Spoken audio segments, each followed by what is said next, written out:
to another week of the DP World Tour picks and bets. Skylar, Hoke here, Tom Jacobs. How are we doing, sir? We're good. I feel like I'm getting a little bit of like fatigue at the end of the season and not doing the shows, not doing the picks, because I absolutely love being part of this show, being part of Mayo Media Network, like speaking to you every week. The process is always fun, right? But when we get to Sunday and the chances are just not there, or we've had a chance it's not gone our way, like it's getting a little bit like banging a head against the wall. So with all that said, we're going to get one this week. We keep going, Sky. You've got lovely, brilliant blue sky behind you, as we can see there, gazing through your window. It's a bit darker here and later in the UK, but this is a brilliant golf course that you probably wouldn't want to watch or play too often because it's very, very difficult and can be a little bit unfair. But once a year, it's great. Yeah, I love this test of golf. Valderrama has the U.S. Open feel to the sense of how difficult it's going to be. You're hovering around par, and that's a very good score this week. And you rarely get it on the PGA Tour, and you definitely rarely get it over here. But yeah, it's something year in and year out that I look forward to. Last week, Spanish Open was pretty opposite of that. Jon Rahm, though, was unbelievable, especially on Sunday, 62, winning by 6 strokes after, it was looking dicey-ish early Saturday afternoon, trailing behind. But he is somebody who really steps up, when he is the clear favorite in a field. And there were some comments where, it's never easy to win a golf tournament. Of course, it is, quote unquote, easier to win in a weaker field. But being the favorite, being in his home country, trying to tie Seve with, all-time record, it's a brilliant performance. Good on Jon Rahm. Wish he was playing this week. I would like him taking on Valderrama. That would be fun. But no, good on Jon for winning. It was good. It was really good. I think the first couple of days, I felt like the comments we made about not necessarily that he was beatable, but that the value wasn't quite there, or you can't really chance him at that price, was looking pretty good, right? Like he was getting pretty frustrated, doing a little bit of the Jon Rahm that we know of Jon Rahm, where he gets a little bit angry and was getting a bit wild off the tee, and then all of a sudden it just clicked. Like I think it was like the back nine on Friday, just turned it on, made a couple of birdies, maybe even an eagle, I think he did, and then Saturday just took off. And you shoot at 62 in a final round, you deserve to win if you're in contention, right? It's no good shooting 62 if you're in 30th place and probably can't climb up, but when you're in the position that he was in, you shoot that, you deserve to win. So there is a very clear golfing quality when players like him, players like Matthew Fitzpatrick this week, come over to these events now. Funny how we view Matthew Fitzpatrick now. Like last year, I'd have said he's a very, very strong DP World Tour player who does still look a class above some of these guys, but wasn't like a Jon Rahm-esque. And all of a sudden now, doesn't feel too dissimilar to last week. I think there's still, because of the golf course, I think it's hard to really separate yourself. But I could see people wanting to back him as a favourite. Yeah, I 100% agree. And I think let's just dig in. I guess before we dive in, I always went to the end to say, so let's say it early. We have, availability on all of our audio platforms for those that are podcast listeners. You can find us at Daily Fantasy Sports Picks and Bets, The Mix, available there, Mayo Media Network.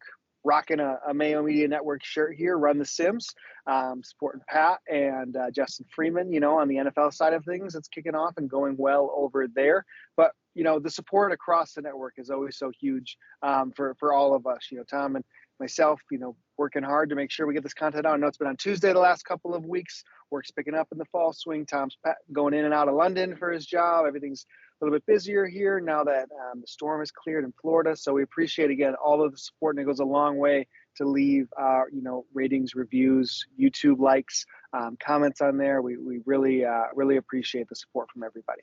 Yeah, it's great because this part of the podcast is probably most aimed at the audio listeners here, and I am just nodding and smiling, and all those people that are listening right now have no idea that I'm doing that. But it's so true. Like, if you do watch the YouTube video, just go and download it on iTunes or Spotify as well, just to kind of give that kind of boost. We do really appreciate the support. We appreciate, I love the messages that we get on a Monday saying like, what, no show with you and Sky this week? And it's like, yep, no, there is coming. Like, just patience is a virtue. And people are incredibly patient. People are still supporting on a Tuesday, so really love to see that, and really love to get into these events. Yep, absolutely. So yeah, without further ado, you mentioned Matt Fitzpatrick right off the top. Plus 550 is the longest he is currently in the States. I think there was maybe a 650 or a 13-2 overseas yesterday. But yeah, I think exactly your point. It does.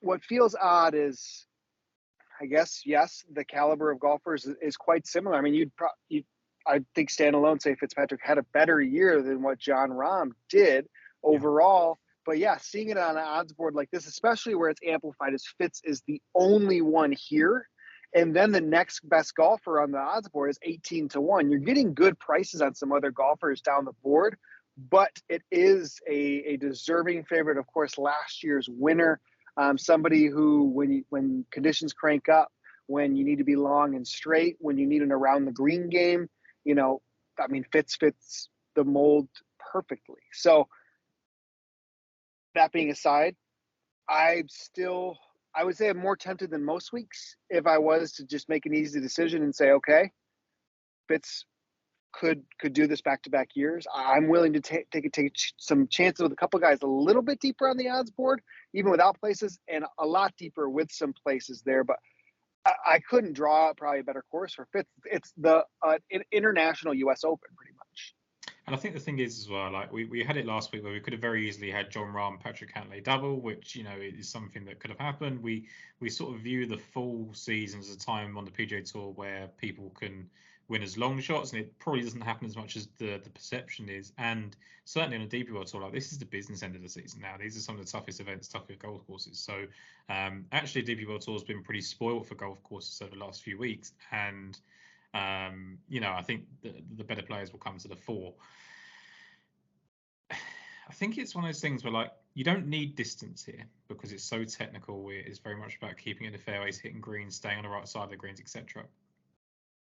But the fact that Fitz has added that to his game, and now he can, because you talk about when you think about long hitters not really succeeding here, and then you think that like Adrian Aus was second, Wilco Maybe was sixth, like Jon Rahm's, been up there. Like, no, you don't need distance, but I think it always helps everywhere. And the fact that Fitz could probably club down an extra club this week is probably a bonus as well. And then you've got the thing of course experience versus course form, right? Which I think we've kind of touched upon a couple of times. I don't necessarily think you have to have come here and finish second, third, fifth, and seventh to suggest that you can win. Like, I think if you've been here before, that pays a lot. So John Catlin and Matthew Fitzpatrick both missed the cut on their debuts before winning here. But I think it's just those 2 rounds, or Fitzpatrick getting Billy Foster on a bag or whatever, just getting that little bit of experience and know-how of the golf course can be critical. So I think looking at people that have made cuts, consistently here and maybe just haven't broken through, I think there's 1 or 2 shots you can get back every round here, from silly errors, from scrambling or whatever, being stuck behind a tree. So I wouldn't necessarily rule people out just because they seem to have peaked at 15th or 20th.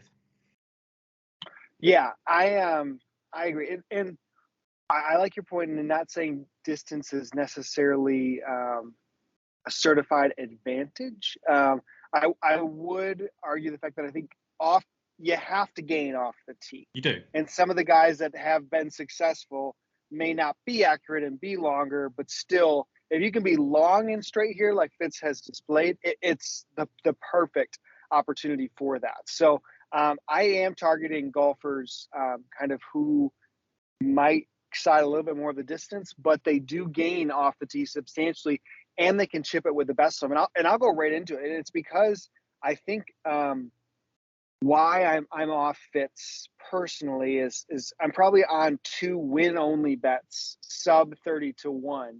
And it's 2 golfers. When I think of off the tee and around the green combined, kind of, and focus at the top of the leaderboard, the first one to me is Min Woo Lee. Like, and we saw, I hinted that I was very close to betting Min Woo Lee last week, and he's I don't love betting him at 22s, or I think he's out to 25 at a book here in the States. I'm in general betting him at a short number is difficult because of his wide variety of finishes that he's can absolutely have. But you can see him with sky high talents playing against the best in the world, contending or being in the mix or top 20ing a major, like he has. Like, that is elite talent, and he has that on display. And the way you go about this golf course is exactly what Min-Woo Lee does best, in my opinion. So, like, to see him spike last week, the number to drop, unfortunately, doesn't fall the way. But I don't want to walk away not betting him because, 23rd on debut, second here last year, coming off the third place finish. I really, really love Min-Woo Lee this week. So I think the thing for me, and you've already hit the nail on the head, is like the price, because there's been a couple of times where we've both kind of got into Min-Woo Lee this season thinking it was the week, right? And in a couple of times where like he's been a big price and like he's just gone to a big price and there's time to get on him and he's not done it. And it's whether I've been burned by them. I was really bullish about him on Sunday when I saw his like Instagram post saying about how good he felt about how he was in contention, how supportive the Spanish fans were. That's always a nice thing to hear the week before you go into Valderrama. Like, Valderrama, as much as anything else, is going to be a confidence golf course. If he's confident in his game, that's going to be a bonus. Like you say, elite touch around the greens. They always talk about it on the commentary, probably too much, but they always talk about it in the commentary. Off the tee, great. I don't know whether his irons worry me a little bit. And I don't know if it's just because he gains so much off the tee that his irons sort of get negatively impacted sometimes. Like, I think if you probably look at his greens regulation numbers, they're probably fine. But like, I'd just like to see it's just consistency, right? I just don't know what to expect from him. I know he's been good hit twice, but just for a 20-1 golfer, I want to know what I'm getting. Yeah, and it's picking the spot, for me. Like, I am trying to pick him as the winner. I'm not going to get places at 25-1.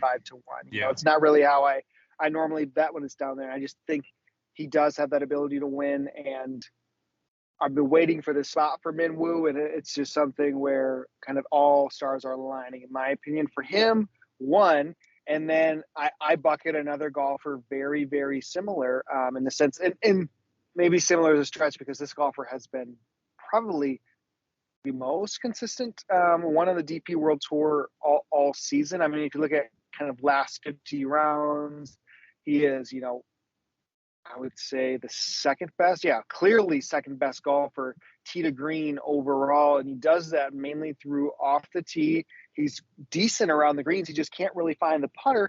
And when you see these courses that par is a good score, where, they're going to battle around there. You mentioned I've mentioned US Open many times. I think of it as like Zalatoris. Like, the Zalatoris mold on the DP World Tour is Jordan Smith. Like, that is Jordan Smith. Just hit the absolute crap out of the ball and try to run hot with the putter. And, that is what I like to see heading into Valderrama. Smith, 15th here last year was his best finish. Has had 3 top 12s in his last 5 events. He's just had a heck of a year. Overall, a strong year. You're finding Jordan Smith 28th at DraftKings Sportsbook this week. And again, that's going to be a win-only spot for me, and that's a lot to say for Jordan Smith. But if I'm picking one Fitzpatrick or this 2 combination of guys, I like even a little bit more of odds on both of these guys combined taking on there when I look at the top of the board. So you've taken the 2 guys that I would be tempted at the price, right? And I sort of said to you earlier in the day, like, I would probably end up on one of them. I still haven't. Jordan Smith would probably be the closest. My biggest peeve with him is I just don't think he can win. Like, he hasn't hard enough time winning, and then you're going to come to probably one of the most pressure-packed golf courses on the tour. Is he going to do it? The belief I imagine in what you think is that he'll just eventually get out to such a comfortable lead that actually hanging on would be easier than trying to contend, right? So you look at his last 5 or 6 results, said a couple of missed cuts, but 7th, 12th, 7th, and he was actually disqualified at the Alfred Dunhill, but opened with a 66, I believe, to sit kind of 11th on day 1. I think he signed for an incorrect score or something on day 2, shooting. Probably just didn't want to play in the conditions. I wouldn't want to play in those. So yeah, he probably did that on purpose. Yeah, it was just one of those ones where like this is probably the third week in a row now, or third event of his in a row now that I've been tempted to play Jordan Smith. His price doesn't seem to move either way. Like maybe that's just it speaks to his consistency, right? But like if he ever gets that kind of like 40, 50 to 1 number in an event, like maybe even like Dubai or whatever, like at the end of the year, I think that'd be a really enticing number. Yeah, and it's two golfers that I'm really trying to pick a spot and be like, this is the week, this is the game I'm shooting for, and these are shorter numbers than I'm normally betting. Most weeks I'm looking Yeah. for places, I'm looking for spots, and I just really feel that combination, and I separate them both with the course profile than anybody else in this range. I think Ryan Fox has had a heck of a year. I liked Morant because Morant does it off the tee, but not as good of a chipper. You get McIntyre here. You have quality. I mean, Rasmus Højgaard can obviously drive it. You talk about golfers who have hit it, the best of anybody this year. Rosner right in that mix, but it doesn't come as much in the short game. I could pick a hole in almost all the other golfers. I would say I would probably be most tempted additionally by Thomas Dietrich because he's played sneaky well and not given as much credit, it feels like. But I don't know.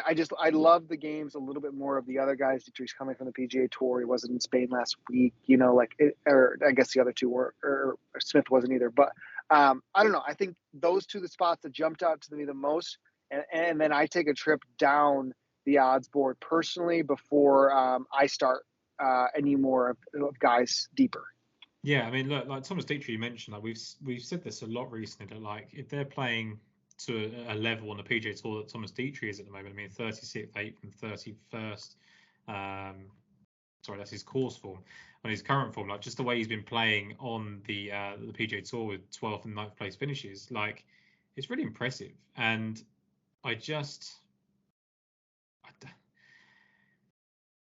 don't know if it's a full storm with Thomas. Like, I mean, he was 2 rounds of 65 last week, so he's gone 12th, 9th, and 69th, but shot 2 rounds of 65. Anyone else, we're kind of sitting there thinking, like we talked about Lucas Herbert, talked about Kitayama coming back over here, that like there's been a lot of stocking going in. So I don't know. Like, obviously, I just accidentally read out his course numbers of 36th, 8th, and 31st when trying to read out his current form. Like, it's good enough, right? So Dietrich is interesting. I start with Yannick Paul, which I actually thought you would. One of my biggest fears in life is showing up to the show and you're being on a guy that I've given up on, because there's every reason to bet Yannick. I agree with you. Yeah, I mean, look, I looked at the golf course and don't think it's a Yannick Paul golf course. So why am I doing it? Because I'm trying to go against my instincts slightly in the fact that I think you look at the R-Nowsies, you look at the 9Avs, you look at, and he's not as long as those guys, right? But like, it feels like he's better off on a wide open layout. But when you look at his like location form in Spain, like he's played 3 times in Spain in 2022, 8th, 10th, and 52nd. He had a 2nd place finish on the Challenge Tour Grand Final last year. He improved every day last week with his irons, 2 top 10 strokes gain approach rounds over the weekend. That's the 2nd time in 4 weeks that he's had top 12 strokes gain approach weeks. If you look at his season as a whole, like we just 2 top 8 finishes over the past 3 weeks, add to the 8th at the Joburg, 10th at the ISPS Hander, 2nd at the Sadao. He's in a spot for a DP World Tour like championship space. Like he's 42nd and he's got to stay in the top 50. Like he's just playing really, really good golf. And I just think at 45 to 1, or that's the number we've got over here, like there's still enough about him. Like I think he's a type that can be sensible off the tee to get it round here as he needs to. I think he's solid enough around the greens, if not spectacular. And his approach numbers are really, really good. So it just depends. Hasn't got that course experience, but likes the area, and I really like that. Yeah, no, I'm with you. I really like Yannick overall. I was very actually happy with how Jeremy Paul played last week. He was really too. good. We mentioned him on the show. He ended up being like $6,400 on DraftKings, finished inside the top 20. Jeremy Paul was kind of a steal last week, hoping he gets more starts over here. What are your thoughts on, I guess both, but let's focus on Yannick for the sake of this show, long term? Like, how good do you think he is? I was just checking up through to see where he stood on the Challenge Tour graduating rank. So it's third. I would have thought he would be first in that manner Yeah. because the other guys have fallen off ahead of him. It's Hurley Long and it's Oliver Becker that are 1 and 2 in front of him.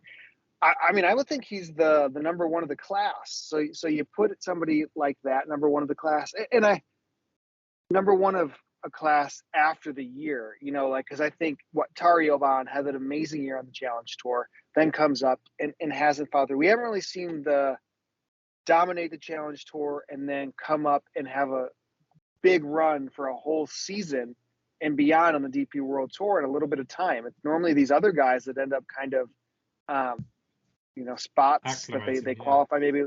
Yeah, and then we see somebody else. I think Yannick Paul's talent is very high. Do you think he can be a PGA Tour player? I like it. I think so. I mean, he held his own on those events stateside. I mean, like I guess you put him side by side between like I guess there's 4 years, 5 years difference of age, but like Matty Schmid, like I think Yannick's like right now I take Yannick over Matty Schmid. I mean, the odds board they're a 1.5. I mean, all it took was the difference of 3 good weeks, right, for any of these guys to be PGA Tour players. So I think Yannick is better than some of those guys that ended up getting through on Q School or Corn Ferry Tour Finals. Yeah, I'm just trying to work out just how good I think his potential is. If I think he's going to be a PGA Tour player, which I think he can be, I don't know if he sustains it for very long, where he's just no good purple patch. But if he is, this is a really good price for him in a almost like a buy low spot, which sounds weird at 45-1, but like it does feel like that, I think. Yeah, no, I'm big on him. We had a conversation a couple weeks ago, so it would have been the Kazoo, where I don't say I went in with a profile of who we kind of thought would fit it, and how we were going to attack that week, and I'm doing kind of a similar route of attack for this week, and I think another golfer that fits this bill perfectly, and I think when conditions get ramped up, this golfer is the one who can do it through ball striking. I'd say the putter has been better this year for sure than it was. I guess for sure is a lot to say, but it spiked a little bit. But like, I think Eduardo Molinari has been knocking down the door, right, for a good amount of time once again. I mean, he had that stretch of golf. It would have been 20. Was that last? Yeah, that was 21. End of last year. British Masters when we were on him. Porsche European Open, made the cut at the U.S. Open last year. I think he just, earlier this year had 4 consecutive top 25. Like, he is a really good golfer still, in my opinion. And the price got kind of slashed last week after a T4, or this week after the T4 last week, and it was done through tee to green game. So if you have an ability to say this, I just literally want the best tee to green golfers, you have to think Eduardo Molinari is right there in the mix of them with all of these guys. I mean, he is probably at least top 10 in that when you look at some of these other guys over the last 50 rounds. I mean, he closed out last week incredibly strong. Now he's short. He's shorter in the odds. What we're getting him at 55-1 is the longest that he's available still over here, mainly 45s that I'll probably end up betting. With places, I'm now into the places on guys, but man, I had to dream up something, and he hasn't really cracked through here. He's made every cut in the last 5 years, 6 years, but top 20 was his best finish, and that was last year. I love Molinari on a difficult test. So I think you get 1 or 2 every year that surprise you that they've still got something left in the tank, and I think he surprised us last year and didn't get over the line, and maybe he just does it this year. Like we saw Richard Bland last year, never thought he was going to win, does what he does, right? We've seen Oliver Wilson win this week, who had a difficult enough time winning at his prime, right? Then wins 2 times since 2014.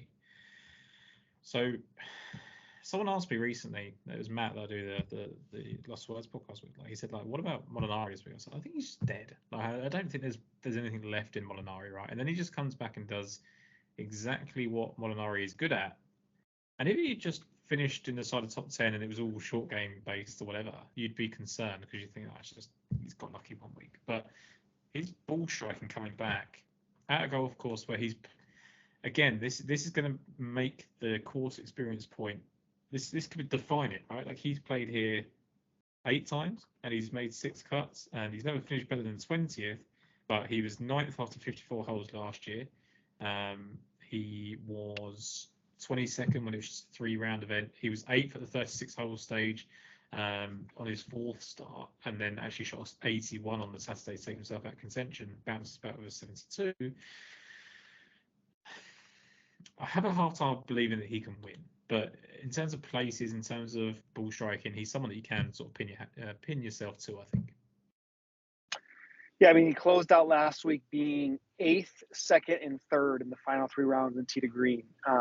Second to John Rahm in the field in tee to green. So I agree, though. I'm setting myself up with an interesting card of guys that I'm not normally thinking when you take on kind of a challenge like this. Who you're going to war with, but I'm ready to settle with them.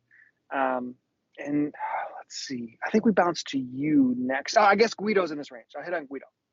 Love Guido. I'm having my personal wager on Guido always. I'm not abandoning that ship, but I think you can make the bull case, you can make the bear case on Guido each way. We're always rooting for him. Excited. He's had a great finish here before. If he keeps the irons going, I'm not worried about a miscut at the Alfred Dunhill. Always cheering on kind of our man here as it gets it. But the next golfer for us ends up landing on your end, Tom. So do you want to go in on Scotty Jamieson? Yeah, I mean, look, if I say golfers are dead, I mean, Scott Jamieson might have been dead before he started, right, in terms of winning. Like, he's just never done it. I think he did it in a 2 or 3 round event in South Africa and never really built on it. But what he is a player that hangs around forever, and he pretty much locks in his card most seasons. Just looks like he's going to contend at some point, and that has been his career here. So he missed his cut on his debut at Valderrama, right? Then he's finished 6th, 15th, and 20th, and his halfway positions in each of those starts were 2nd, 6th, and 6th. So over the last 3 starts here, he's been inside the top 6 3 times. In 2017, he was 2nd going into the weekend, just 1 shot back of the lead, and he was in 6th place, but 2 shots back last year. So the fact that he's in contention pretty much every time that he's teed it up here in the last sort of 3 years or 3 starts is impressive. Then you look at the fact before he missed the cut of the Dunhill links, which we seem to be pretty happy to kind of knock out, he made 8 straight cuts.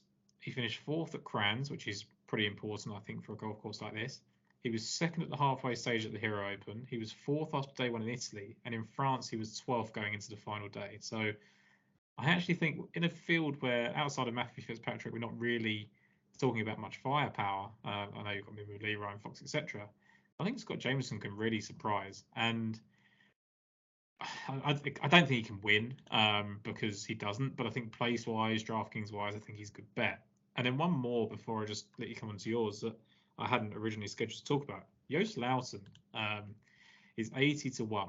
Now, he finished 5th miscut, 2nd on his first 4 starts here. And then finished 11th, 20th, 52nd, and 37th his last 4 starts here. So he has tailed off a little bit after a sort of hot start here. But he's starting to play some good golf again. And a little bit like Marcel Siem last week, like the upside of Luiten is a win, and there's multiple of them. So I just think that Luiten could be interesting. I think he's worth putting in a DraftKings lineup or 2 at least.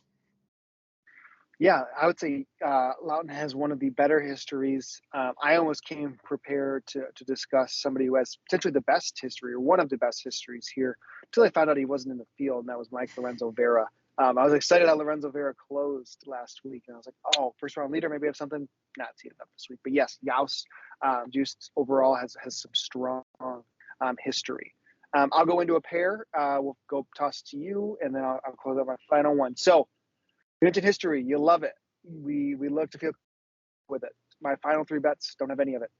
They got nothing of it, and I think it's just profiling into how I'm setting up, kind of this course and golfers who are getting off the tee, and then golfers who, in combination to that, also have a strong, ability to at least be decent around the green.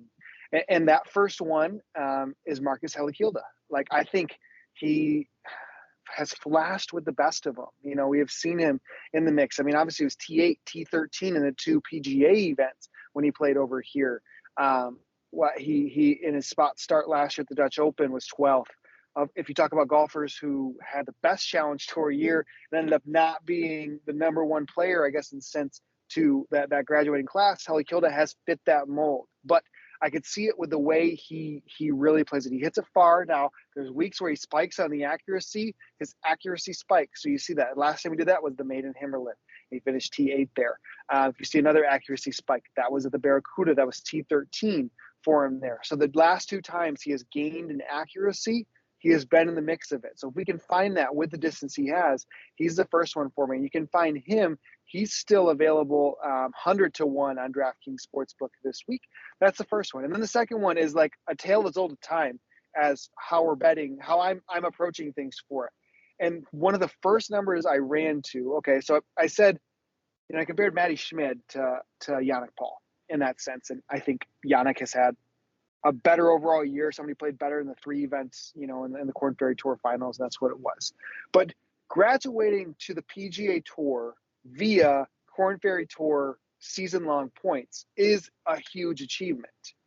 We liked Jeremy Paul last week, and he didn't graduate to the tour. He didn't have as good of a year as Vincent Norman has. And Vincent Norman is like not even being touched on at all from what this field is. I think the number is wild. Like, I guess it's the Barjan scenario that we had, you know, in France I mentioned. But like Vincent Norman here, after, you know, doing what he did all year long on the Korn Ferry Tour. And not to say he was awful at the Sanderson. He was better at the Shriners. He was pretty decent at the Fortinet, T36. He had as good of a year as you probably could have had without winning on the Korn Ferry Tour, and that easily got him in to the PGA Tour. Not easily, I guess, 23rd on the list. But, I mean, it just all adds up, and he hits the ball well off the tee from what we know about him. He was inside the top 12 in accuracy, greens in regulation, and scrambling. What do I want this week? That's what I would want. I think Norman fits the bill. He's available at 130 to 1 still. So I think I prefer Norman's Helikilda, and the reason being is I think we're waiting for Helikilda to do something that I don't necessarily think is coming, whereas I think we've had less of a sample size on Norman. Like, Helikilda's played the DP World Tour all season, hasn't quite broken through. That's not to say that you just give up on him, because he's been great. Like in a macro sense, he's been great. Like he's been steady the ship, etc.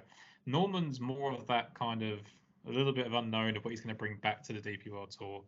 Doesn't necessarily fit the mold in terms of what people think you need at Valderrama. And I think that's the point. Like if you're approaching it a different way, where it's big hitters and scrambling, then he fits it. Like if Wilco Nynaber can do it, Norman can do it, right? And I think that's the kind of approach you've got to take on those type of players. So I do like him. I think there's a lot of upside in him, and I think there's still more to learn about him. I've gone for the more known quantity in the same sort of price range in Alejandro Canizares, and I've kind of stuck to my guns from last week. And I would hate to have jumped off after last week, considering this is actually a course that he practices on when he comes home. And despite the fact he's never won here, he's made 8 starts and 8 cuts. 3 times in his career, he's been 6th at the halfway stage, and he was actually 3rd once as well. So 4 times in his career, he's been inside the top 6 going into the weekend. Does he not convert because he's not very good? Does he not convert because there's too much pressure on him playing in Spain? Does he not convert because Valderrama is very difficult to convert on from the halfway stage? It could be all of them. It really could. Like, that's why he's triple digits, right? And that's why he's not won as much as people would hope. But he's a known entity. There's nothing he probably doesn't know about the golf course that's going to hit him this week. Has that local knowledge. So I really like Alejandro Canizares. I think he's one of those ones where, like, I feel safer about him, and if he can surprise me over the weekend, like he made a bunch of birdies last week in a row and kind of got me excited at one point, and then just didn't materialize. So I think that it's definitely worth sticking with him, and I love your final pick here, which I'll probably jump on with. Yeah, I was expecting you, if you weren't already on, like this was you who really kind of tipped the cap on him a few weeks ago and kept my eyes there. Everyone loves Matthew Fitzpatrick He's the clear favorite. You know, he's coming back to where he won last year. You know, it's making sense. 5-1, 5.5-1. But man, Alex Fitzpatrick has been sneaky good. Yeah, I mean, you look at his finishes. So far, he's played 3 times: 27th at the Italian Open, 13th at the Kazoo Open, 28th at the Alfred Dunhill Links Championship. So if you look at that based off of grading, that last place, the last event that he had was his best event in regards to field strength, in regards to the wave that he had, gave him that degree kind of a better finish than what the T28 was. So that's, I mean, you go off of there. I mean, do you simply say that, okay, because he may have the course knowledge of a winner at this course just a year ago? I mean, they're probably staying together. I mean, they're probably practicing together. They're doing a lot together. Like, he probably could have anybody who has never played here before. I mean, you could say a great caddy, of course, you know, makes all the difference in that sense. But having your brother come in with a full-fledged of knowledge to you is awesome. And regardless, if his last name wasn't Fitzpatrick, I would still be pretty intrigued at somebody who has had this profile and this kind of leap to it, especially once you look at the numbers and you see that he is available at still 160-1, 150 is there. I just think there's a lot to still be known about Alex Fitzpatrick. And I guess in a spot where I think somebody could show up and like when it gets difficult like this, I don't know if the array of we've had good winners. We've definitely had good winners at Valderrama. So I don't want to simply say, okay, anybody could pop up for a win here. But I don't know, somebody who could just par this place to death and really show up. I think there's a chance of that. And I like that with Alex Fitzpatrick. 31st, 6th, and 34th his last 3 starts around the green, which is really solid. And that 34th is probably better, like you say, when you put into context the weirdness of the numbers there and the fact that he was in a strong, tough wave. So he's not the typical debutant, like you say. He's going to be, not only has he got Matt's knowledge of the 2 years he's played around one here, but he's also got Billy Foster's knowledge, who's, I'm sure, going to share it with him. Like, I'm sure they're going to play practice rounds together. I'm sure they're going to help each other out caddy wise. I don't think he's like hiding his secrets from his brother. Like, I think he's going to help him. He needs to get status, right? Like, he needs somewhere to play all year next year, and I think he'll actually be a very, very, if he gets somewhere that he can land permanently next year, he's going to just shoot up. I think when you look at actually his college career, it's not obviously as good as Matt's was, but it was pretty damn good. Yeah, totally agree. All right, so that puts us to a close there. Tom, let's go through your card one more time as we finish out. Yeah, so for me, Yannick Paul at 45-1, Scott Jameson 90-1, whatever it is that you can get about him as well. Joost Luiten on that similar price, I think is worth looking at. I haven't put him up, but I'm tempted by him. Alejandro Canizares 125-1, and Matt Fitzpatrick with you at 160-1. Alex Fitzpatrick. I'll correct you, Alex Fitzpatrick. Yes, I wish we could give Matt. That'd be great. Yeah. So I'm on Minwoo Lee. You can find him 22-25-1. And then we'll have Jordan Smith at 28-1. Go down to Eduardo Molinari, 45-50-1. He's 50-1 at DraftKings Sportsbook there. Marcus Helikilda, 100-1. Vincent Norman, 130-1. And then close it out with Alex Fitzpatrick, available at 160-1. I'm excited for this week. I enjoy the appetite of what Valderrama brings. I'm ready for some challenges for our guys, and just par. Just finish even par, and you go into Sunday with even par, I think you got a shot. Yeah, I agree. And it's one of those, it's a special week. It's a famous golf course, and wish the field was a little bit stronger for those reasons, but the modern day doesn't allow for that. So let's get a winner. Yep. Amen. Best of luck, everybody. And then we'll catch you next week. Take care. Thanks so much.